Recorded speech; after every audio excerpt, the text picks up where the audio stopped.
You may be heard that many entrepreneurs and the business owner that they are receiving the notice from the GST department. What are the reason that they are receiving the notice from the GST department? कारण क्या है कि उनके पास notice आ रही है. बड़े से बड़े व्यापारी भी इससे बच नहीं पा रहे हैं. तो बहुत इंपॉर्टेंट है छोटे कारोबारियों के लिए कि आप अपने जीएसटी की कंप्लायंसेस फुलफिल कीजिए. एलआईसी से लेकर के फूड कॉर्पोरेशन ऑफ इंडिया इनको भी नोटिस इशू किया जा चुका है.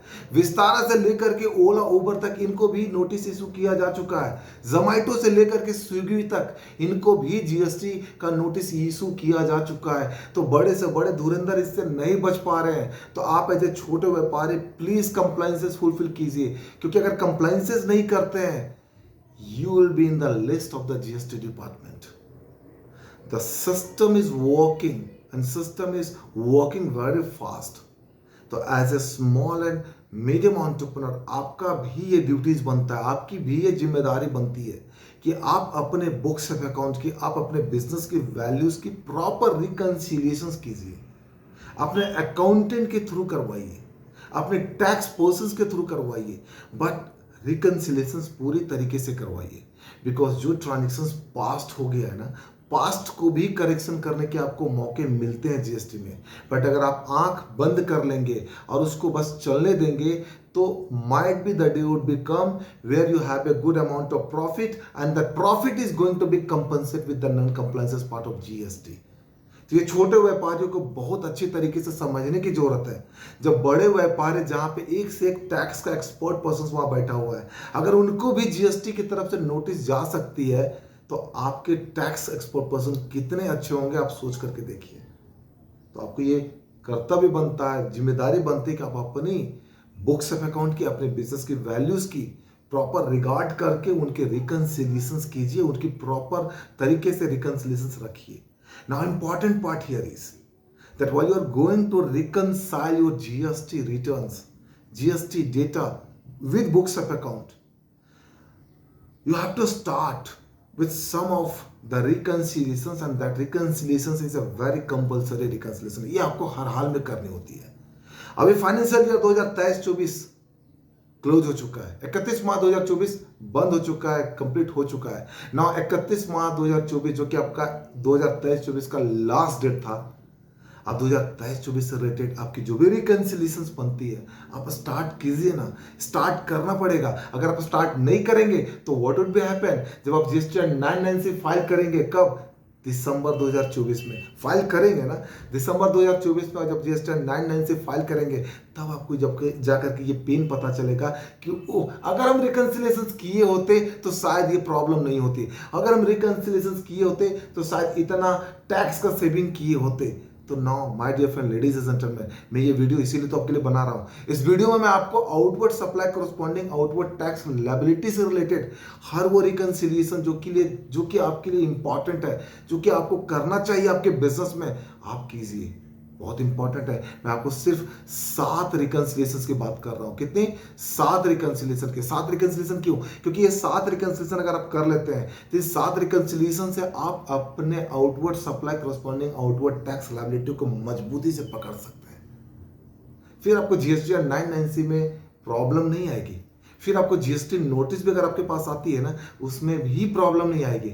आपको पता है अगर आपका जीएसटीआर 1 एंड जीएसटीआर 3 भी, इन दोनों के रेवेन्यू में भी अगर डिफरेंसेस आ जाते हैं ना, तो आपको जीएसटी डिपार्टमेंट नोटिस इशू करती है. आपको पता है अगर आपका जो आईटीसी आपने क्लेम किया हुआ है 3B में, राइट, अगर 3B में जो क्लेम किया हुआ है उसका अगर 2B से भी डिफरेंसेस होता है ना, जीएसटीआर 3B और वर्सेस जीएसटीआर 2B में, इस पे भी डिपार्टमेंट आपको नोटिस इशू करती है. तो क्या आपका कर्तव्य नहीं बनता है, आपकी ड्यूटीज नहीं बनती कि आप अपने बिजनेस वैल्यूज को प्रॉपर तरीके से रिकंसाइल करके रखें?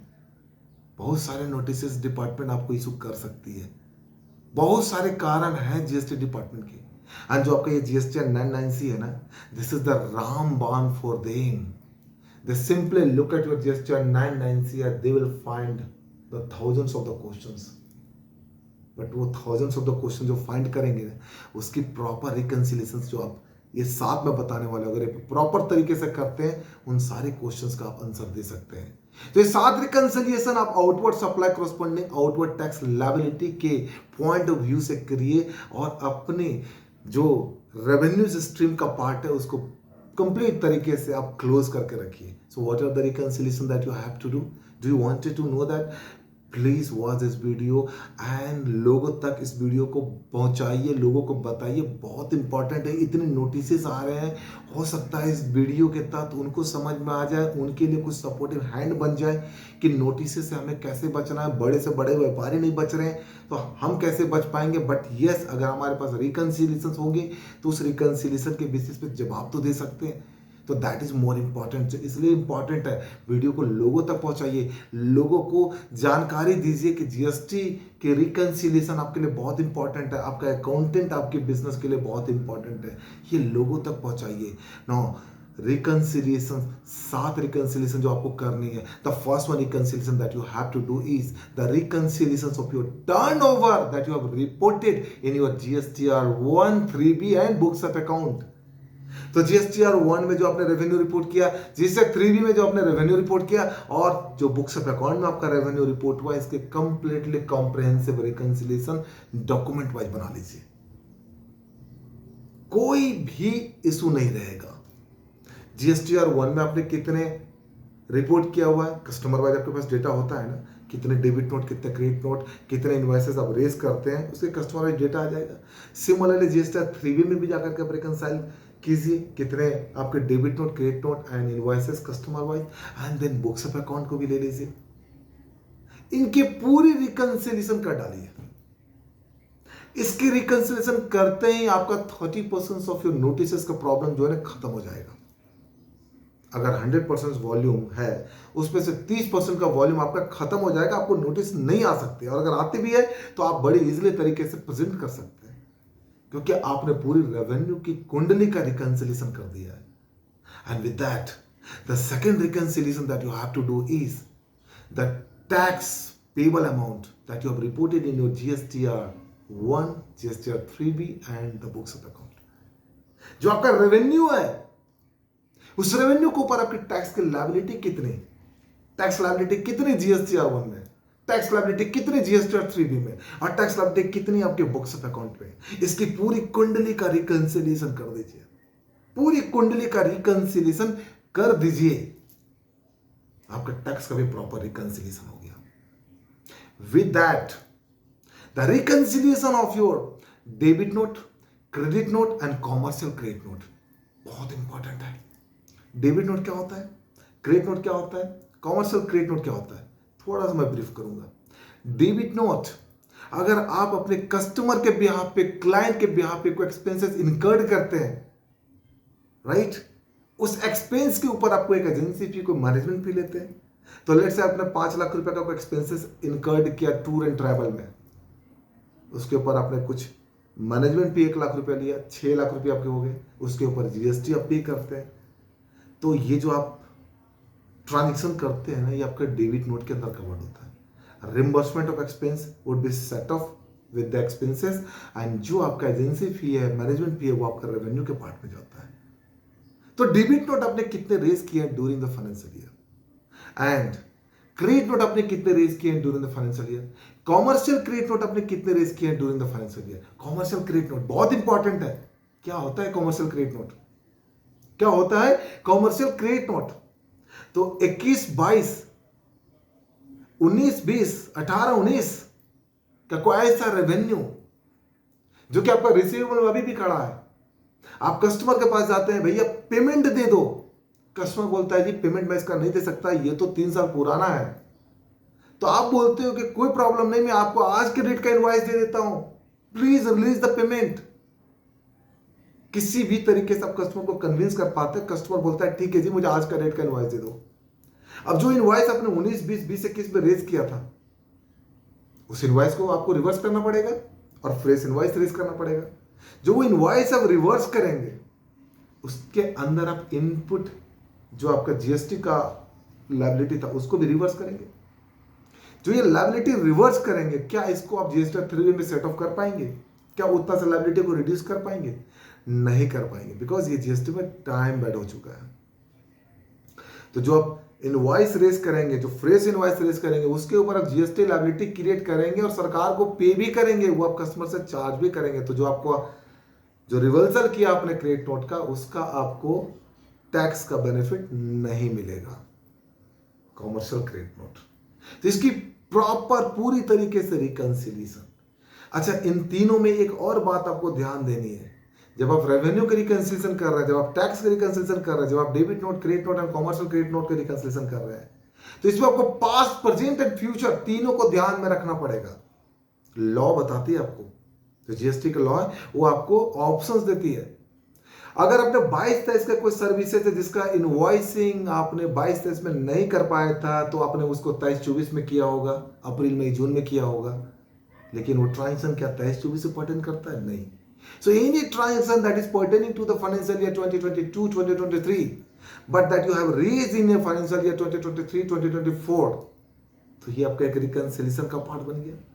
और कुछ ऐसे ट्रांजेक्शंस जो कि आपका 23-24 का था, लेकिन 23-24 में आपने नहीं कर पाया क्योंकि कस्टमर ने आपको अप्रूवल नहीं दिया, आप उसकी इनवॉइसिंग नहीं रेज कर पाए, तो आपने क्या किया होगा? उसका किसी भी as per the standard of accounting provisions आप उसके एक्रूवल ऑफ रेवेन्यू किया होगा आपने, राइट? जो आपने एक्रूवल ऑफ रेवेन्यू किया होगा उसकी इनवॉइसिंग आप अभी अप्रैल मई जून जुलाई में रेज करेंगे, बट आपको ध्यान देना है as per the provision of service, as per the invoicing rule जो आपका है उसको ध्यान में रख करके आपको रेज करना पड़ेगा। तो वो ट्रांजेक्शन जो कि आपका पर्टेन करता था 2023-24 से, बट आपने रेज किया 24-25 में, इसकी भी प्रॉपर रिकंसिलिएशन। तो पास्ट, प्रेजेंट एंड फ्यूचर तीनों का संगम है आपका ये रिकंसिलिएशन। बहुत इंपॉर्टेंट है आपके लिए कि आपको ये रिकंसाइल करना ही पड़ेगा कि आपके 22 से कितने ट्रांजेक्शन 23-24 में और 23-24 से कितने ट्रांजेक्शन जो कि 24-25 में। आपको लॉ परमिट करता है कि 23-24 का कोई भी ट्रांजेक्शन जिसको आप अमेंडमेंट करना चाहते हैं 23-24 से रिलेटेड, उसको आप 30 अक्टूबर 2024 या उससे पहले कर सकते हैं, उससे पहले कर सकते हैं। तो अगर आप करते हैं तो आपका किसी तरह का कोई रेवेन्यू का नुकसान नहीं होगा, कोई टैक्स का नुकसान नहीं होगा, ये आपको ध्यान में रखनी है। With that, the fourth reconciliation that you have to do is your e-way bill reconciliation. बहुत इंपॉर्टेंट है। प्रॉपर ऑफिसर, जीएसटी ऑफिसर के पास ऑटोमेटेड डेटा है, कितने आपने ई-वे बिल रेज किया अगेंस्ट इनवॉइसेस, अगेंस्ट रिटर्नेबल चालान, अगेंस्ट नॉन रिटर्नेबल चालान, उसकी proper तरीके से आपका एक रिकंसिलिएशन होना चाहिए कि आपने ई-वे बिल कितने जनरेट किया और उसको जीएसटीआर 1 से आप रिको करके रखें। क्या आपने ई-वे रिटर्नेबल चालान पे कितने, नॉन रिटर्नेबल चालान पे कितने, बिकॉज डिपार्टमेंट को यहां मौका मिलता है, रेवेन्यू लीकेज होने का मौका मिलता है। आपने रिटर्नेबल चालान पे रेज किया लेकिन वो आपका रिटर्न माल हुआ नहीं, आपने नॉन रिटर्नेबल चालान पे माल जो है आपने भेजा, उस पे ई-वे रेज किया, लेकिन वो जो नॉन रिटर्नेबल, इसका मतलब है कि उसका इनवॉइसेस आपको एक सर्टेन पीरियड पे रेज करना था, विद इन 30 डेज आपको रेज करना था, बट आपने रेज नहीं किया, तो डिपार्टमेंट का नुकसान हुआ क्योंकि वो नॉन रिटर्नेबल था, तो आपको आइडली रेवेन्यू के थ्रू करना था लेकिन आपने किया नहीं। तो डिपार्टमेंट इसको बड़े अच्छे तरीके से देखता है। तो आप ई-वे बिल का पूरे तरीके से रिकंसिलिएशन कर लीजिए। With that the reconciliation of your E invoicing, आप अपने ई इनवॉइसिंग का रिकंसिलिएशन कीजिए। आपके ऊपर अगर ई इनवॉइसिंग अप्लीकेबल है, यानी अगर 5 करोड़ से ऊपर का आपका टर्नओवर है तो आपके ऊपर ई इनवॉइसिंग अप्लीकेबल है। ई इनवॉइसिंग अगर अप्लीकेबल है तो आप अपने ट्रांजैक्शन जो आपने B2B, B2C, export, exempted, nil rated, non GST जो भी ट्रांजैक्शन आपने किया हुआ उसका प्रॉपर रिकंसिलिएशन आपने करना है। आपने जो जीएसटीआर 1 में, बिकॉज जब आप ई इनवॉइसिंग की बात करते हैं, ई इनवॉइसिंग आपका ऑटो पॉपुलेट होता है, जब आप जीएसटीआर 1 फाइल करते हैं आपके पास वो ऑटो पॉपुलेटेड इन्फॉर्मेशन भी आ जाती है कि आपने जीएसटीआर 1 जब आपने फाइल किया था, राइट, तो उसमें आपको दिखेगा, जब आप फाइल करते हैं या किए थे तो आपको उसमें दिखेगा कि कितने आपके ई इनवॉइसिंग जनरेट हुए।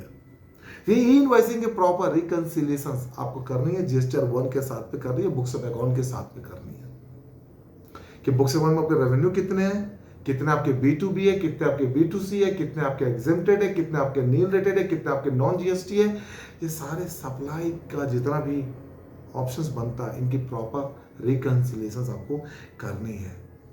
With that the 6th reconciliation that you have to do is the, in case of export you have to do your shipping bill reconciliation.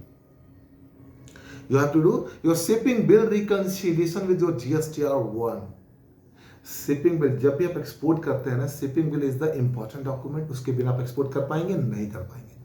तो शिपिंग बिल में जितना भी अपने टैक्सेबल वैल्यू दिखाया हुआ है, आप सुनिश्चित कीजिए कि जो शिपिंग बिल के अंदर वैल्यूज है ना, वही वैल्यूज आपका जीएसटीआर 1 में भी आ रहा है।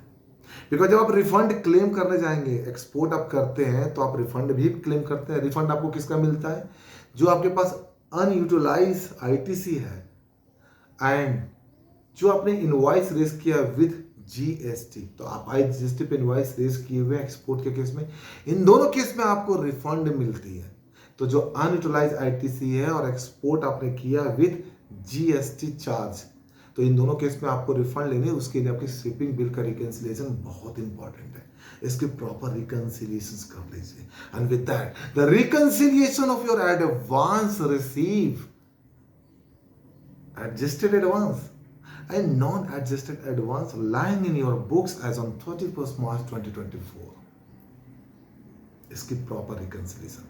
आपने 5 करोड़ का एडवांस रिसीव किया है डिफरेंट कस्टमर से, उसके अगेंस्ट में 3 करोड़ का आपने इनवॉइसेस कर दिया, उसकी proper adjustment in your GSTR 1 3B and 2 crore जो कि अनएडजस्टेड है, उसकी प्रॉपर रिकंसिलिएशन।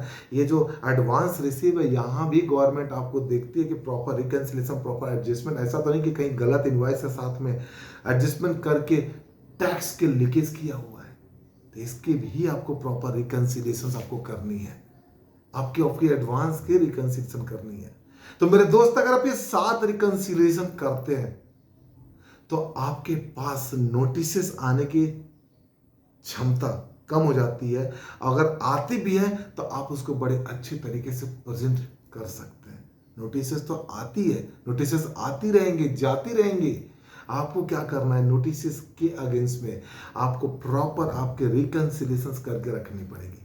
तो ये 7 रिकंसिलिएशन जो मैं आपको अभी बताया और मैं आपको ब्रीफ कर दिया था, मैं आपको जो बताया था, इस 7 रिकंसिलिएशंस को आपको बड़े प्रॉपर तरीके से करके रखनी है। Reconciliations of your turnover reported in your GSTR 1 3B and books of account, reconciliations of your tax liability reported in your GSTR 1 3B and books of account, reconciliations of debit note, credit note and commercial credit note, reconciliations of your EV bill, reconciliations of your e-invoicing.